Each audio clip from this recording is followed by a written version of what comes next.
If you ever feel like the room suddenly got quieter, it's already too late. The chandelier above me shimmered like a frozen constellation, every crystal catching light I couldn't afford to belong to. And yet there I was, standing in 4-inch heels that hurt more with every breath, pretending I knew how to exist in a room where a single glass of champagne probably cost more than my weekly groceries. The orchestra played something soft and expensive, violins rising and falling like a conversation I wasn't invited to. And all around me, people moved with effortless confidence, tailored suits, quiet laughter, the kind of ease that only comes from never having to worry about anything real. While my fingers tightened around the edge of a silver tray I wasn't even supposed to be holding anymore, because my shift had technically ended 20 minutes ago, but leaving felt more dangerous than staying. Not when I had just heard what I heard. Midnight. No witnesses. The words replayed in my head like a glitch I couldn't shut off, spoken low, deliberate, the kind of calm that didn't need to threaten to be understood, and I hadn't meant to hear it. Hadn't meant to be standing that close to the terrace doors when they slid open. Hadn't meant to look up at exactly the wrong moment. But I did, and now my heart was beating too fast, too loud, like it might give me away all on its own. I turned, slow at first, then faster, weaving through bodies and silk dresses, and the sharp scent of cologne, telling myself to act normal, to breathe, to just leave, but instinct doesn't listen to logic when it's already screaming. And that's when I felt it, that shift in the air, subtle but unmistakable, like being watched not casually but intentionally, and I knew, without needing to look back, that someone had noticed me noticing them. Don't run, I told myself, don't draw attention, but my steps faltered anyway, heels catching slightly against polished marble as the music swelled, and suddenly the room felt smaller, tighter, every exit farther away than it had been a second ago. Then I made the kind of decision people only make when they don't have time to think, the kind that doesn't feel like a choice until after it's already happened, because instead of heading for the door, instead of disappearing like I should have, I reached out and grabbed the arm of the first person standing close enough to touch. Warm fabric under my fingers, solid, expensive, real, and I held on like it was the only thing keeping me upright. He turned slowly, not startled, not confused, just aware, and the moment his eyes met mine, everything else in the room seemed to dim, like the lights had decided he was the only thing worth illuminating. He was tall, easily over 6 feet, dressed in a black suit that fit too perfectly to be off the rack. Dark hair brushed back with effortless precision, but it wasn't any of that made my breath catch. It was his expression, calm in a way that didn't feel safe, controlled in a way that suggested nothing around him ever happened by accident. I should have let go right then, should have apologized, should have stepped back into anonymity where I belonged, but my hand didn't move, my fingers still gripping his sleeve like I had forgotten how to release anything at all. For a fraction of a second, he just looked at me. Really looked, not the way men usually did, not dismissive, not curious, but measuring, as if he was trying to understand why I had chosen him specifically in a room full of safer options. And maybe that was the problem, because something told me, deep and quiet and undeniable, that he was not a safe option at all. Then he leaned in slightly, close enough that I could feel the shift in air between us, his voice low, steady, carrying none of the urgency flooding through me, and he said, "Don't let go." The words didn't sound like advice. They sounded like instruction, and before I could process that, before I could decide whether to obey or run, his hand moved, not abruptly, not forcefully, just enough to settle lightly at my waist, grounding, anchoring, claiming something I hadn't offered. And when the footsteps behind me slowed, when the presence I had felt moments ago seemed to hesitate instead of close in, I realized, too late, that whatever I had just stepped into wasn't an escape. It was something else entirely. His hand did not tighten, but it did not leave either, and somehow that was worse, because it felt deliberate, like every inch of distance between us had been measured and approved. The music continued, glasses clinked, conversations resumed, but around us there was a subtle shift, the kind you only notice when you are the reason for it. And I could feel it in the way people nearby suddenly chose different paths, in the way a server turned too quickly, in the way the air itself seemed to recognize him before I did. I swallowed, my fingers still curled around his sleeve, and for a moment I forgot why I had grabbed him in the first place, forgot the whispered words, forgot the eyes that had locked onto me from across the terrace. Because now there was only him and the quiet certainty in the way he stood, like the entire room adjusted to his presence instead of the other way around. "Look at me," he said softly, not a command, not quite a request, but something in between that made it impossible to ignore. And when I did, when I finally forced myself to meet his gaze again, I realized he was not surprised, not even slightly. As if people grabbing him in panic was just another variation of something he had seen before. "You heard something you were not meant to hear," he continued, his voice low enough that no one else could catch it. Each word steady, controlled, and far too certain, and my breath caught because he was right, because he knew, and I had not said a single thing. I shook my head automatically, instinctively, the lie forming before I could stop it, but his eyes flickered once, almost amused, not convinced, not fooled, just aware. "Do not lie," he said, just as quietly, and somehow that landed heavier than anything louder ever could. Footsteps approached from behind me, not rushed, not aggressive, just close enough to remind me that the moment I had tried to escape was still waiting for me to turn around, and my grip tightened without thinking, my body choosing him again before my mind could argue otherwise. His thumb shifted slightly against my side, a small, grounding motion that felt intentional, calculated, and for the first time since this started, my heartbeat slowed just enough for me to think. "Relax," he murmured, and the word should not have worked, but it did, because the way he said it carried an assurance that did not need explanation.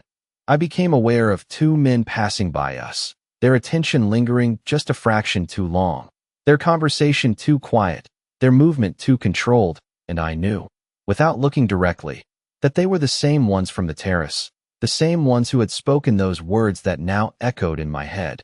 They paused briefly, just long enough to acknowledge him, not me, never me, their expressions shifting in a way I did not fully understand but felt all the same, something between recognition and caution, and then they moved on, disappearing back into the crowd as if nothing had happened at all. I exhaled a breath I had not realized I was holding, my shoulders loosening by inches. But his hand remained where it was, steady, present, and when I glanced up again, there was something different in his expression now, something sharper, more focused. "They will not approach you again," he said, not as reassurance, not as comfort, but as fact, and that should have made me feel safe. It should have been enough, but instead it sent something colder down my spine because the way he said it implied control, not protection. "Who are you?" I asked before I could stop myself, my voice quieter than I intended, and for the first time since I had touched him, there was a pause, a brief, measured silence where he seemed to decide how much of the truth I was allowed to have. His gaze held mine, unblinking, unreadable, and then, slowly, the faintest hint of a smile touched his expression, not warm, not kind, just knowing. "Someone you should not have chosen," he replied, and the words settled in the space between us like a warning I had already ignored. And then, as if the conversation had reached its natural end without my permission, he turned slightly, guiding me with him, not pulling, not forcing, but leaving no room for refusal as we began to move toward the far end of the ballroom, where the lights dimmed and the exits grew quieter, and I realized with a clarity that came too late that whatever I had tried to escape had simply changed shape, and I was still right in the center of it. The hallway beyond the ballroom felt quieter, but not safer, the kind of quiet that carried intention instead of peace, and I became painfully aware of every step I took beside him, the soft echo of my heels against polished floors, the subtle shift of shadows along the walls, the way the air itself seemed cooler the farther we moved from the music.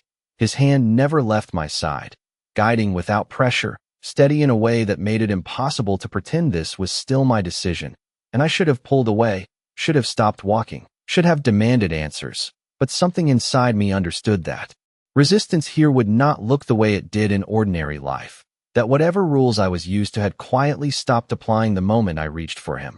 We passed a set of double doors guarded by men who did not wear uniforms but carried themselves with the same alert stillness, their eyes flicking to him first, always him, and then to me with brief curiosity that vanished just as quickly, as if my presence had already been explained without words. The doors opened before we even reached them, And that alone told me more than anything else could have, because no one asked him where he was going. No one questioned why I was with him. They simply made space. Inside, the lighting softened, the noise from the Gala fading into something distant and muted, replaced by the low hum of a space meant for conversations that were not meant to be overheard. And he finally stopped, turning just enough that I had no choice but to face him fully again. The distance between us shifted, not closer, not farther, just enough that I could see the details I had missed before. The faint line of tension in his jaw, the sharp focus in his eyes, the kind of control that did not need to announce itself because it was already understood. "You should not have stayed," he said, and there was no accusation in it, just a statement of fact that landed heavier than blame ever could. And I felt something twist in my chest because he was right, because I had known better, because I had still chosen wrong.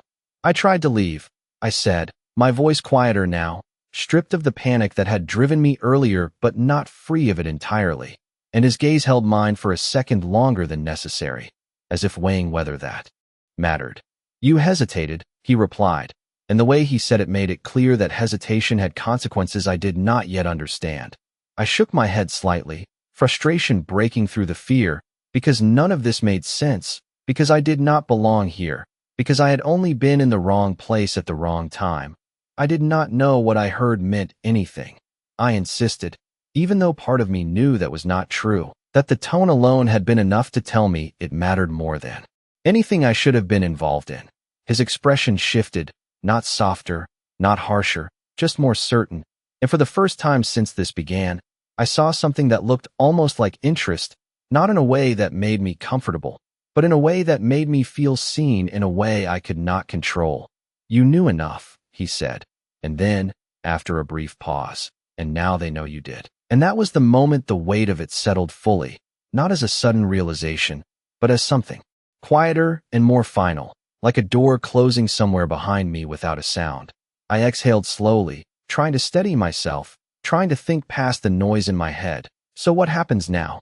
I asked, and I hated how small my voice sounded, how little control I seemed to have over anything in this moment. His hand finally moved, not away entirely, but just enough to create space. And for a split second I thought that meant I was free to step back, to walk away, to reclaim something of myself. But then he spoke again, and whatever illusion of choice I had left disappeared just as quickly.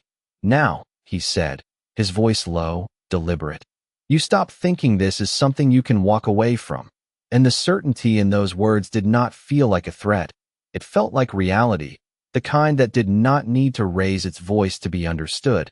And when he reached for the door behind me, opening it with a quiet ease that suggested he had done this 1,000 times before, I realized that leaving the ballroom had not been an escape at all. It had been a step deeper into something I had not meant to enter, and now that I was here, there was no clear way back. The door closed behind me with a soft click that sounded far louder than it should have, like something final slipping into place, and for a second I just stood there, staring at the polished wood as if I could still pretend I had not crossed whatever invisible line separated the life I understood from the one I had just stepped into. The room on the other side was quieter than anything I had experienced that night. Not empty, not cold, just controlled, the kind of space designed for decisions that did not need witnesses, with dim lighting that softened edges but sharpened awareness, and large windows stretching from floor to ceiling, revealing the city below like a sea of lights that suddenly felt very far away. I turned slowly, my pulse steadying in a way that felt unnatural considering everything that had just happened, and found him already watching me, not moving, not speaking, just observing with that same unsettling focus that made it impossible to forget I was being assessed in ways I did not understand. "You can still leave," I said before I could stop myself, the words slipping out more out of instinct than belief, because part of me needed to say it, needed to test whether this was truly as inevitable as it felt. Something flickered in his expression, not surprise, not irritation, just acknowledgement, as if he had expected me to try that at least once. "You misunderstand," he replied calmly, and there was no edge to it, no threat, just clarity that made the truth behind his words land harder than anything else could have. "Leaving is not the problem." And for a second, I did not understand what he meant, until the silence stretched just long enough for the realization to settle in on its own. It was not about whether I could walk out of this room. It was about what would be waiting for me if I did.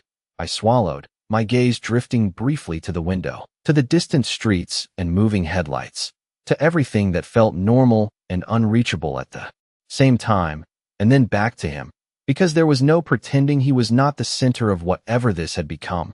Then what is the problem? I asked, forcing my voice to stay steady, even as the question itself felt heavier than I wanted to admit. He took a step closer, not enough to crowd me, just enough to shift the space between us into something more deliberate, more focused. And for a moment, I noticed the smallest details, the faint scent of something clean and expensive, the precise way he moved like nothing was ever wasted, not even a single step. The problem, he said quietly, is that you are already involved. And there it was again, that certainty, that absence of doubt that made arguing feel pointless before it even began. I shook my head, frustration cutting through the lingering fear, because none of this was something I had chosen, because I had only reacted, only tried to protect myself. I did not ask for this, I said, and this time there was no hesitation in my voice, just honesty. His gaze did not soften, but it did shift, just slightly, enough to make me feel like he was considering something beyond the surface of my words. No, he agreed, and that single word held more weight than I expected, because it was not dismissive, not condescending, just factual. But you acted anyway. And I felt that settle somewhere deeper, because he was right again, because instinct had pulled me into this just as much as circumstance had. Silence filled the space between us, not uncomfortable, not empty, just present, and I realized that for the first time since this began, nothing was actively happening, no footsteps approaching, no voices closing in, no immediate danger pressing at the edges of my awareness, and yet I did not feel safe. Not in the way I understood safety, because this was something else entirely, something quieter and far more permanent. So what happens now? I asked again, more quietly this time, because the answer mattered in a way I could not ignore. He held my gaze for a long moment, as if deciding how much I was ready to hear, and then, slowly, he reached into the inside pocket of his jacket, pulling out something small and rectangular. A card, simple, unmarked except for a number written in clean, precise lines, and he stepped close enough to place it in my hand, his fingers brushing mine just briefly, intentionally, before pulling away. Now, he said, his voice low, steady, impossible to misinterpret. You go home. And for a fraction of a second, relief flickered through me, sharp and immediate, until he continued, and the rest of the sentence settled over that relief like a shadow. And you do not pretend this never happened. The card felt heavier than it should have, a thin piece of paper resting in my palm like it carried more weight than anything that had happened tonight. And for a moment, I just stared at it, at the clean lines of the number written in ink that did not hesitate, did not waver, as if even the handwriting belonged to someone who never questioned anything he did. I looked up at him again, searching for something that made sense, something that would tell me this was over, that I could walk out of here and return to the version of my life that existed before a single wrong moment rewrote everything. But his expression had not changed, still calm, still certain, still watching me like he already knew what I was going to do next. You expect me to call you? I said, and the question came out softer than I intended, because part of me already understood the answer before he gave it. No, he replied, and that single word made my chest tighten slightly, not with relief, but with something more complicated, something that felt like a shift I could not quite define. I expect you to understand when you will need to. And there it was again, that quiet certainty, the assumption that whatever came next was not optional, just inevitable. I closed my fingers around the card slowly, the edges pressing lightly into my skin as if grounding me in a moment that still did not feel real, and I forced myself to take a breath, to think past the weight of his presence, to remember that I had a choice, even if it did not feel like one. And if I do not? I asked, meeting his gaze again, holding it this time with more steadiness than before, because if I was already caught in this, I needed to understand how far it went. Something almost unreadable passed through his eyes, not annoyance, not impatience, just recognition, as if he had been waiting for me to ask that exact question. Then nothing changes, he said calmly. And for a second I thought that meant freedom, that meant I could leave this behind entirely, until he continued, his voice just as even, just as controlled. Except you will be unprepared. And the words settled into me in a way that did not need explanation, because they did not sound like a threat. They sounded like a warning I would not be given twice. Silence stretched between us again, but it felt different now, less like uncertainty and more like something final. Like a line had been drawn without either of us needing to acknowledge it out loud. I glanced down at the card once more, then back at him. And for the first time since this began, I took a small step backward, not far, just enough to create space that felt like mine. And he did not stop me, did not reach for me again, did not close the distance. And somehow that made it feel even more intentional. I do not even know your name, I said, and this time it was not fear that pushed the words out. It was something closer to clarity. Because if this was going to follow me beyond this room, beyond this night, then I needed at least that much. His gaze held mine for a moment longer, as if deciding whether that mattered. And then, slowly, he gave a slight nod, not formal, not dramatic, just enough to acknowledge the question. Sebastian, he said, and the name fit him in a way that made everything else about him feel even more precise, more deliberate, like nothing about him existed by accident. I repeated it silently in my head, testing the way it settled, the way it lingered longer than it should have. And then I drew in a breath and turned toward the door, because if I stayed any longer, I was not sure I would leave at all. My hand paused on the handle for just a second, long enough to feel the weight of everything I was about to step away from, or deeper into. I could not tell which. And then I opened it. The sound quiet but definitive. The hallway beyond felt the same as before, controlled, watchful. But now it felt different to me, like I was no longer just passing through it, like I had already been marked by something I did not fully understand. I stepped out, the door closing behind me once more, and for a brief moment, I allowed myself to believe that I had made it back to something normal, that I could leave the building, go home, and let this dissolve into something distant and unreal. But as I walked away, the card still pressed in my hand, I realized that normal was no longer something I could return to, because now I knew exactly where to look when everything started to change. I did not remember the walk back through the Gala, not clearly, only fragments stitched together by sensation instead of thought. The sharp glow of chandeliers overhead, the low hum of conversations that sounded too normal for a night that no longer felt ordinary, the faint clink of glass against glass, as if nothing had shifted at all except me. I moved through it like I was passing through a version of reality that no longer fully recognized me. My hand still closed around the card, fingers tightening slightly every time I felt the edge press into my palm, grounding me in something I could not ignore. No one stopped me. No one questioned me.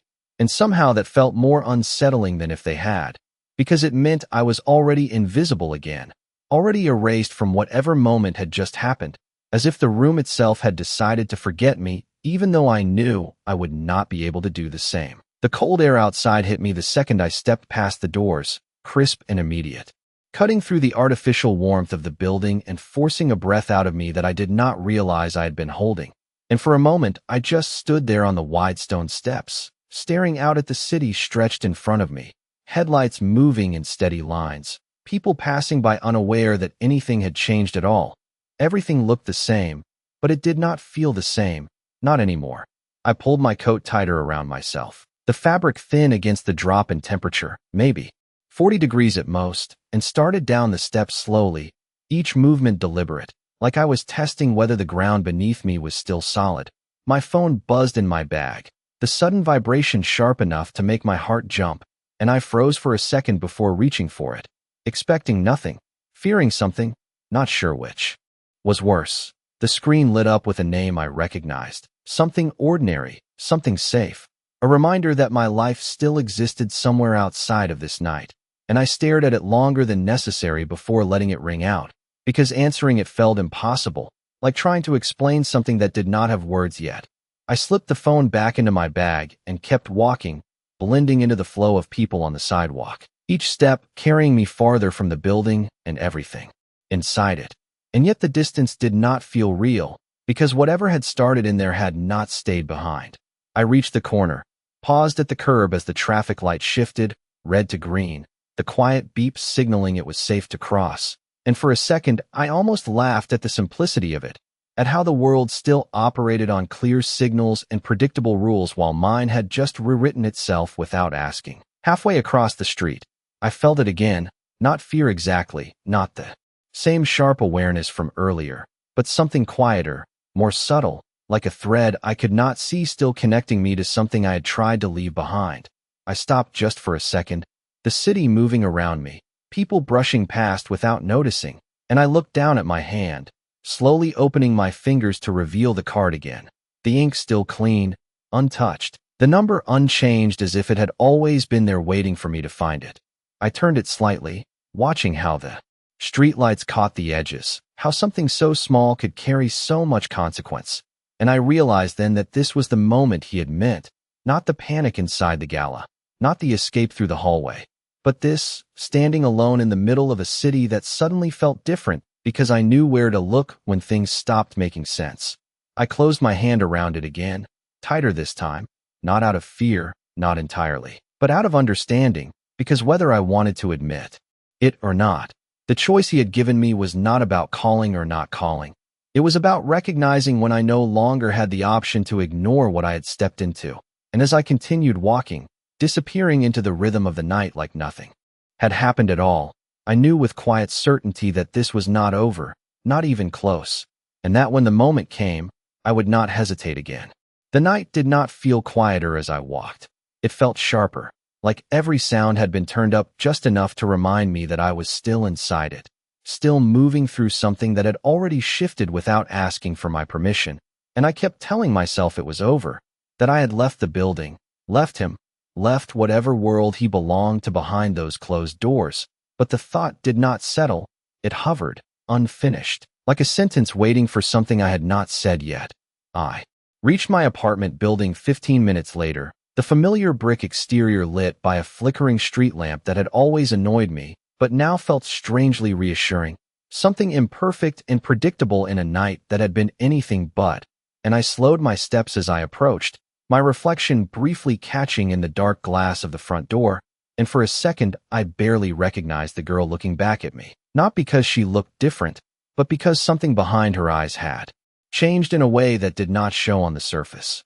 I pushed the door open, the quiet creak of the hinges greeting me like it always did, the hallway inside dim and narrow, smelling faintly of old carpet and someone's late dinner, and I let out a breath I had been holding since I left the gala, because this was normal, this was mine, this was something I understood. My footsteps echoed softly as I made my way to the stairs, the familiar rhythm grounding me with each step. Second floor. Third, my hand brushing the worn railing that had been there longer than I had lived here. And for a moment, I let myself believe that stepping inside my apartment would close the door on everything else, that whatever had started tonight would stay outside where it belonged. The lock clicked as I turned the key, the sound solid, final, and I stepped inside, flipping on the light without thinking. The soft yellow glow filling the small space with something warm and ordinary, and I stood there. For a second, just inside the doorway, listening, waiting for something to follow me in, but nothing did, just silence, familiar and calm.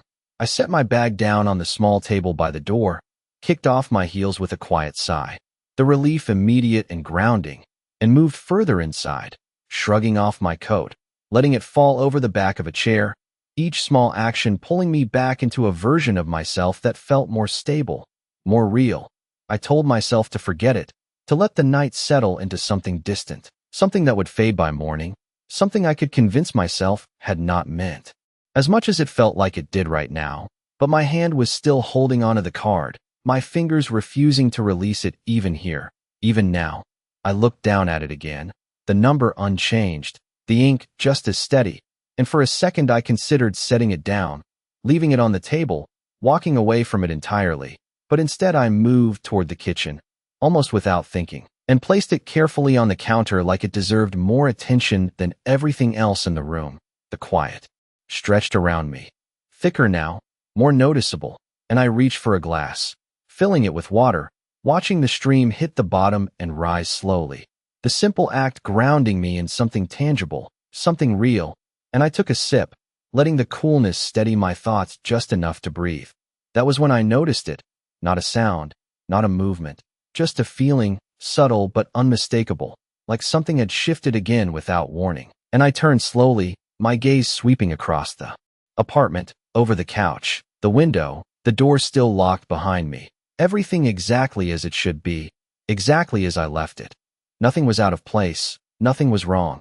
And yet the quiet felt different, heavier somehow, like it was holding something I could not see. My eyes moved back to the counter, to the card resting there, and I stared at it for a second longer than necessary, my mind catching up to something my instincts had already recognized. I had not taken his number because I wanted to. I had taken it because part of me had already known I would need it. And as that realization settled in, slow and undeniable, the ordinary space around me no longer felt like a place I had returned to. It felt like somewhere I was waiting in, and for the first time since I closed the door behind me, I understood that whatever came next was not going to ask for permission. I did not turn on the television, did not play music, did not do anything that would fill the silence because somehow it felt wrong to drown it out, like I needed to hear it, needed to understand what exactly had changed inside it. And I stood there in the middle of my small kitchen, the glass still in my hand, the card resting on the counter just a few inches away, and I told myself again that I was overthinking, that nothing had followed me, that this was just the aftershock of a night that had been too intense, too unfamiliar. But the feeling did not fade. It lingered, quiet and steady. I set the glass down slowly, the soft clink against the countertop sounding louder than it should have, and I forced myself to move, to break the stillness, stepping into the living room where everything looked exactly the same as it had this morning.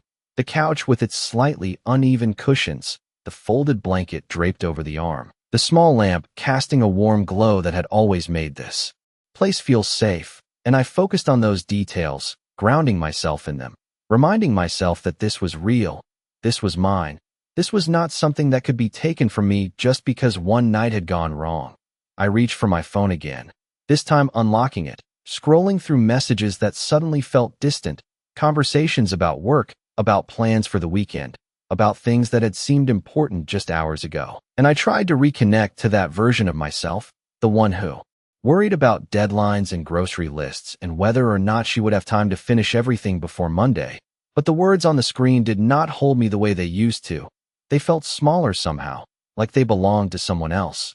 I locked the phone again and exhaled slowly, my gaze drifting back toward the kitchen, toward the card, and for a second I considered picking it up, memorizing the number, throwing it away. Anything that would give me a sense of control over it. But my feet did not move, like some part of me understood that once I touched it again, something would shift, something would become real in a way I could not undo.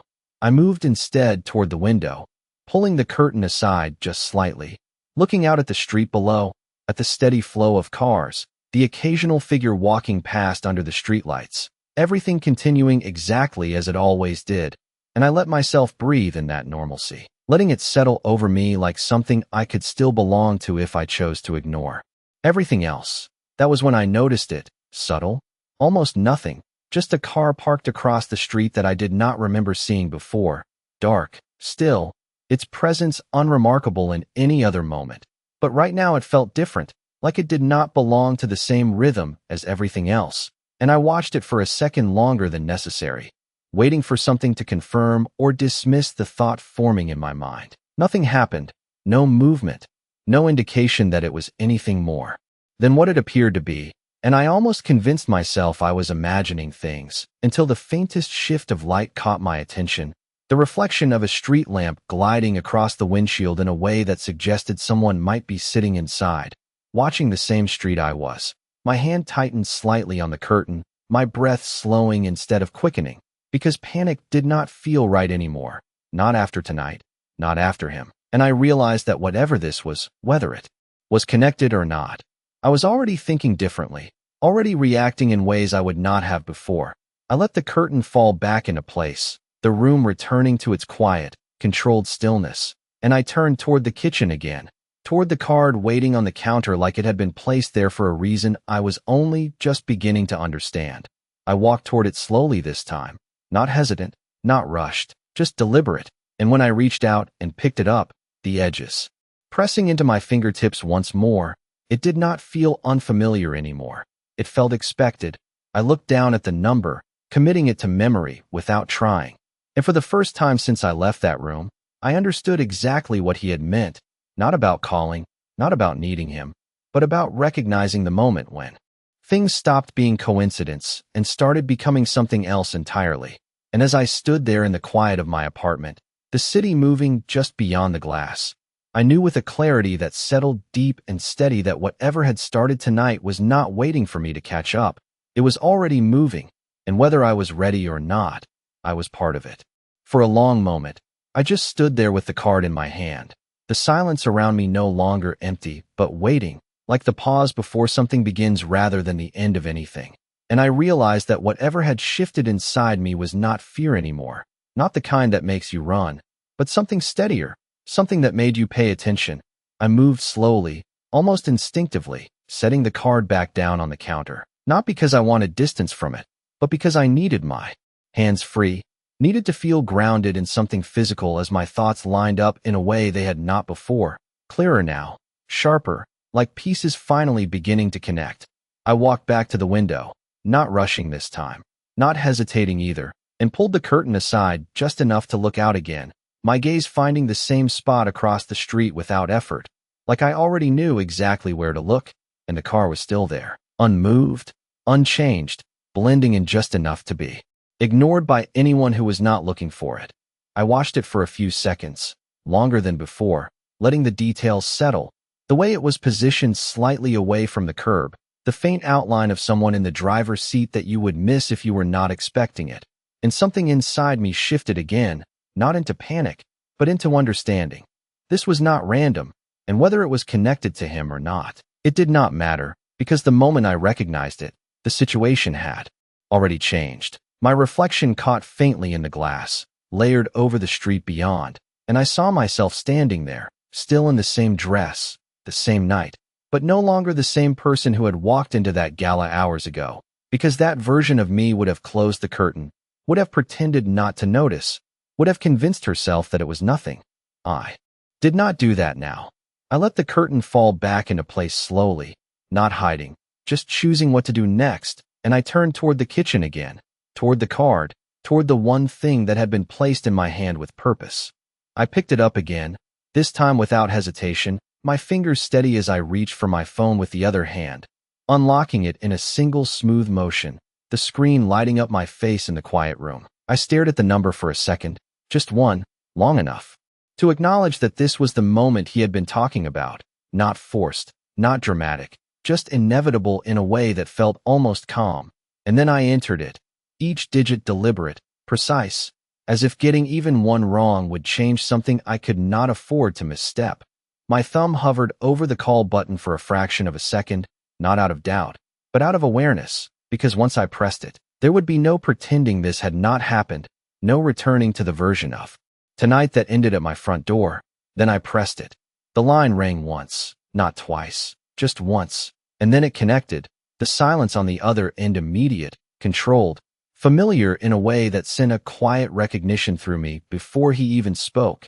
You realized, his voice said, low and steady, not surprised, not questioning, just acknowledging what had already happened, and I exhaled slowly, my grip on the phone firm but not tight, because this did not feel like panic anymore. It felt like stepping into something I had already crossed the line toward.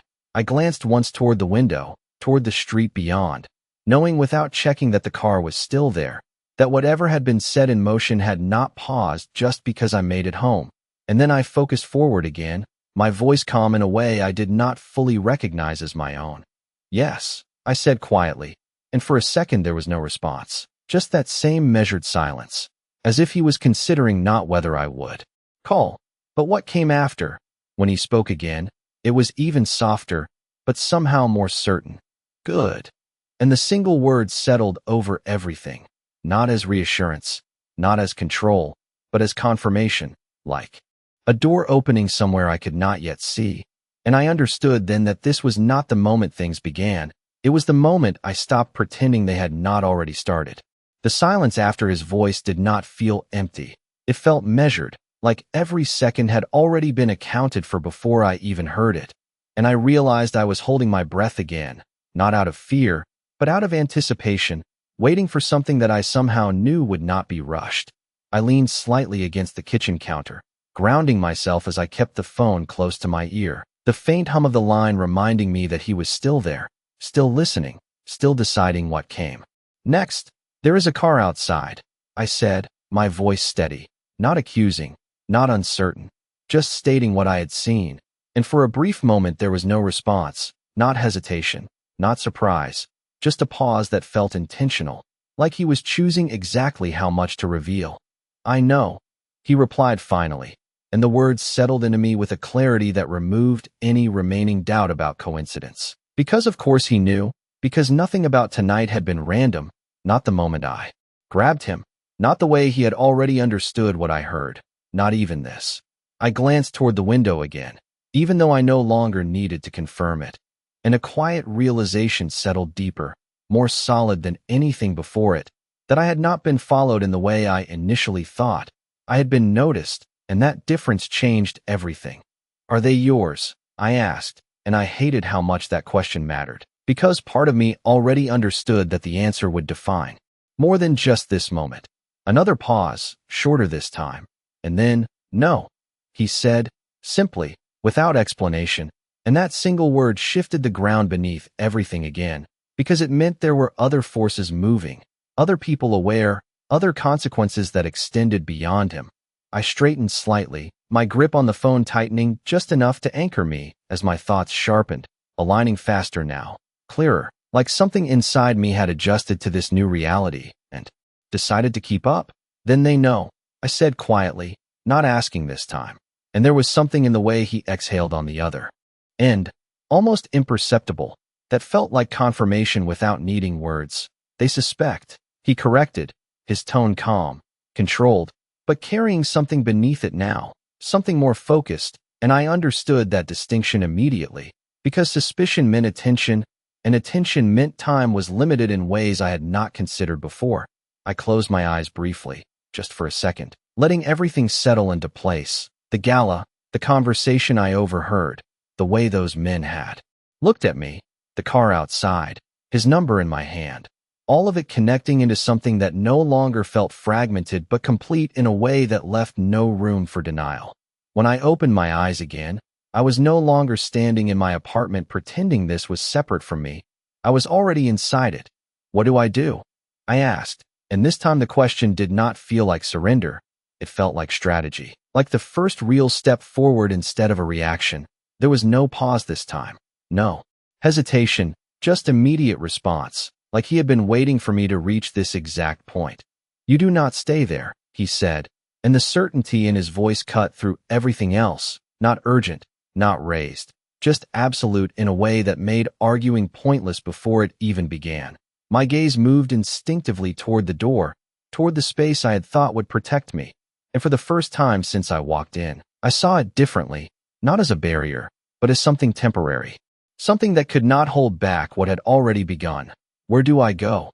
I asked, already knowing the answer would not be simple, already understanding that whatever came next would not look like the life I had left behind just hours ago. There was a brief shift on the other end, the faint sound of movement, controlled, deliberate, and then his voice again, closer somehow, even through the phone. You come to me, he said, and the words landed with a weight that was not forced, not dramatic, just inevitable in a way that made everything else fall into place around it. I looked once more toward the window, toward the street, toward the unseen presence that had pushed me to make this call in the first place, and then back to the room around me, to everything familiar that suddenly felt temporary, and I realized that this was the moment where the line disappeared completely, where there was no longer a before and after, just a decision that had already been made the second I reached for him instead of running. Okay, I said quietly, and as the word left my lips, I understood that I was not just leaving my apartment. I was stepping fully into something that had been waiting for me long before I ever realized it. The call ended without a goodbye, without a countdown, just a quiet disconnect that felt intentional, like everything that needed to be said had already been decided before I even picked up the phone. And for a second I stood there in the middle of my kitchen, the silence returning in a way that no longer felt empty but expectant, like the room itself was waiting to see what I would do next. I did not hesitate, not this time, because hesitation had already proven what it could cost, and I moved. With a clarity that felt new, unfamiliar, but steady, reaching for my coat where I had left it, my movements efficient, deliberate, as if my body had already accepted what my mind was still catching up to. I slipped my shoes back on, the discomfort barely registering now, and grabbed my bag, checking it quickly, phone, keys, everything I needed reduced to the essentials in a way that made everything else feel unnecessary. I paused only once, just for a second, my hand resting lightly on the back of the chair, my gaze sweeping over the apartment, taking in the small details I had always taken for granted, the soft lamplight, the worn edges of the furniture, the quiet familiarity that had once felt permanent. And I understood then that leaving did not feel like escape. It felt like stepping away from something I might not come back to the same way. The thought did not stop me. It settled, and then it passed, because there was no space left for doubt, not after everything that had already happened. I moved to the door, unlocking it with a steady hand, the click sounding louder than usual, sharper, and I opened it without hesitation, stepping back into the hallway that now felt different from when I first entered, narrower somehow, more aware, like it recognized that I was no longer just coming home. I was leaving with purpose. My footsteps were quiet but certain as I made my way down the stairs, each step echoing just enough to remind me that I was still grounded, still moving through something real. And when I reached the front door, I did not pause. I pushed it open and stepped out into the night air again. Colder now, sharper against my skin, like the city itself had shifted slightly while I was inside. I glanced once toward the street, not searching, just confirming. And the car was still there, exactly where I had seen it before, still, waiting, and this time I did not question it, did not second-guess what it meant, because I already knew. I stepped onto the sidewalk, my posture straight, my movements controlled, not rushed, not hesitant, just intentional, and I felt it immediately, that subtle awareness again, the sense of being observed, but it did not spike into fear. It settled into focus, into something that made me sharper instead of smaller. I reached the curb, the streetlights casting long shadows across the pavement, and I did not look directly at the car as I passed, not because I was avoiding it, but because I understood now that acknowledgement did not need to be obvious to be real. I crossed the street, my steps even, my breathing steady, and when I reached the opposite side, I turned down the block without breaking stride, moving with the flow of the city instead of against it, blending in just enough to not stand out, but not disappearing either. My phone buzzed softly in my hand, and I glanced down just long enough to see the message, a single line, no name attached, just direction, precise, clear, expected, and I did not question it, did not hesitate. I followed it, turning where it told me to turn, moving where it told me to move, each step bringing me closer to something I had already chosen. The city shifted around me as I walked, the bright lights of the main street fading into quieter blocks, the noise softening, the spaces between people widening, and with each step, the feeling of being watched did not disappear, but it changed, less like something behind me and more like something ahead, something waiting. I turned the final corner, my steps slowing just slightly. As I took in the scene in front of me, the black car parked under a streetlight, different from the one across from my apartment, cleaner, more deliberate. And the moment I saw it, I knew, not because of anything obvious, but because everything about it felt aligned with him, controlled, precise, intentional. The driver stepped out before I reached it, not rushing, not speaking, just opening the back door with a quiet efficiency that mirrored everything else about this night. And for a second I stood there, the city stretching behind me, my apartment somewhere in the distance, everything familiar already feeling farther away than it should.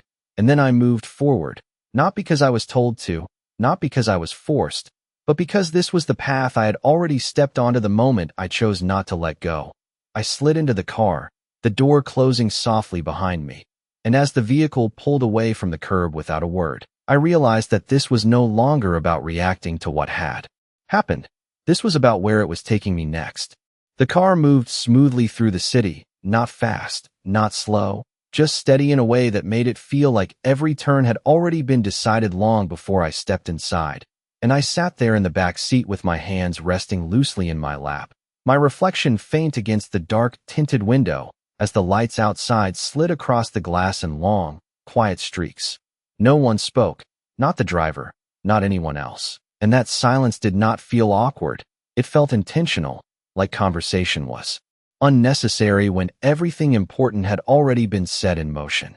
I watched the streets change as we drove, the familiar blocks near my apartment giving way to wider avenues, then quieter, more controlled spaces where the buildings stood farther apart and the movement of people thinned out.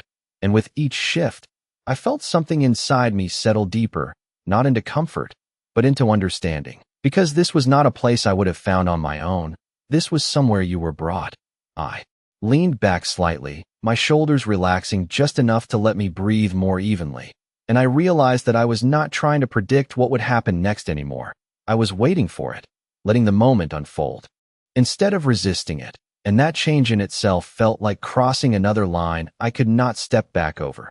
The car turned once more, slowing as it approached a set of gates that opened before we fully stopped, the metal sliding apart with quiet precision. And I did not need to ask who had given the signal, because nothing about this felt reactive. Everything felt anticipated. We moved through, the city noise fading even further behind us, replaced by something softer, more distant, and the driveway stretched ahead in a smooth curve lined with low lights that cast a subtle glow along the pavement, guiding without needing to be obvious. I glanced forward briefly, catching a glimpse of the structure ahead, large, composed, not excessive but undeniably deliberate, the kind of place that did not need to prove anything because its presence already did, and I felt a quiet shift in my chest. Not fear, not awe, just recognition. Because this matched him, this level of control, this absence of unnecessary detail. The car came to a stop near the entrance, and for a second I remained still, not because I did not know what to do, but because I understood that stepping out would mark another point I could not return from unchanged. The door opened from the outside before I reached for it. The same quiet efficiency as before, and I stepped out, the cool air brushing against my skin again, softer here, less sharp than the city streets, and I straightened slightly my gaze, lifting to take in the entrance fully, the clean lines, the subtle lighting, everything placed with intention. The door ahead opened without delay, and I stepped inside. The transition immediate, the air warmer, the space quieter, every sound softened in a way that made my own footsteps feel more defined as they echoed lightly against the polished floor. I did not have time to take in everything before I felt it, that presence again. Not behind me, not distant, but directly ahead, and when I lifted my eyes, he was already there, exactly where I knew he would be, standing with the same stillness that made everything else in the room feel like background. Sebastian did not move right away, did not step forward, did not close the distance. He simply watched me as I crossed the space toward him, his gaze steady, measuring, as if confirming something he had already expected. I stopped a few feet away, the distance between us deliberate, balanced, and for a moment neither of us spoke, the silence settling in a way that felt different from before, not uncertain, not searching, just clear. "You came," he said finally, his voice low, even, not surprised, not impressed, just acknowledging what had already been decided. I held his gaze, my posture steady, my breath even, because this time I understood exactly what that meant. Not that I had followed his instruction, but that I had reached the point where there was no other direction to go. "You knew I would," I replied quietly, and something in his expression shifted, subtle but unmistakable, not into softness, not into warmth, but into something closer to approval, like a piece of the situation had aligned exactly as it should. He stepped closer then, not abruptly, just enough to close the space between us to something more intentional, and for a moment the world outside this room felt very far away, like it no longer held the same weight it had before. "Good," he said again, softer this time, and the word carried a different meaning now, not just confirmation, but transition, like whatever came next was no longer waiting to begin, it already had, and I was standing exactly where I was meant to be when it did. For a moment, neither of us moved, and I realized that this was not hesitation. It was something else, something quieter and more deliberate, like the space between us mattered just as much as anything that had already happened, and I held his gaze without looking away, not because I was unafraid, but because I understood now that looking away would not change anything. The room around us remained still, the soft lighting casting shadows that did not reach him, as if everything in this place had been designed to frame him without effort, and I became aware of how calm he was, how nothing about his presence felt rushed or uncertain, like time itself adjusted to him instead of the other way around. "Do you understand what this means?" he asked, his voice low, measured, not testing me, not warning me, just asking in a way that expected an honest answer. And I let the question settle, not rushing to respond, because for the first time since this began, I did understand, not every detail, not every consequence, but enough to know that this was not something I had fallen into by accident anymore. I exhaled slowly, my hands steady at my sides, my thoughts clear in a way that felt new but certain. "It means I cannot go back to before," I said quietly, and the words did not feel dramatic. They felt simple, factual, like stating something that had already happened whether I acknowledged it or not. Something shifted in his expression again, subtle, almost imperceptible, but there, like a confirmation that I had reached the point he had been waiting for. "No," he said, stepping just slightly closer, enough to close the distance without overwhelming it. "You cannot." And there was no threat in it, no pressure, just truth delivered without decoration. I nodded once, not because I was agreeing with him, but because I was agreeing with reality, because pretending otherwise would only delay what I had already accepted. The silence that followed did not feel heavy anymore. It felt complete, like something had settled into place between us that did not need to be explained further. "And you," I added after a moment, my voice steady, my eyes still on his. "You already knew that." And it was not a question, because I could see it in the way he watched me, in the way nothing about this seemed unexpected to him. His lips curved just slightly, not into a smile, but into something that carried a quiet acknowledgement. "I knew you would figure it out," he replied, and there was something in that, something that felt less like control and more like certainty, like he had not forced this path. He had simply recognized where it would lead. I glanced briefly around the room, taking in the space one more time, the quiet precision of everything, the absence of chaos, the way it all reflected the same control he carried with him. And then I looked back at him, because that was where everything centered now. "What happens next?" I asked, not because I was uncertain, but because I understood that this was no longer about reacting. It was about moving forward, and his gaze held mine for a moment longer before he answered, his voice softer now, but no less certain. "Now you learn the difference between being protected and being chosen," he said, and the words settled into me in a way that did not immediately make sense, but felt important enough that I knew they would. He extended his hand then, not abruptly, not forcefully, just a simple gesture offered without pressure, and I looked at it for a brief second, not hesitating, just acknowledging the weight of what it represented. Because this was not the same as earlier, not panic, not instinct. This was a decision made with full awareness. I placed my hand in his, my fingers steady, my choice deliberate, and the moment our hands met, something shifted again, not around us, but within me, like the final piece of something unseen had clicked into place. He did not tighten his grip, did not pull me closer. He simply held my hand as if that was enough, as if that alone marked the line between what I had been and what I was becoming. "You chose to hold on," he said quietly, his eyes never leaving mine, and this time, the words did not feel like instruction or warning. They felt like a truth that had followed me from the very first moment. "Now you learn what that means." And as I stood there, no longer questioning whether I belonged in this world or not, I realized that the night had not changed me all at once. It had revealed something that had always been there, waiting for the moment I stopped letting go.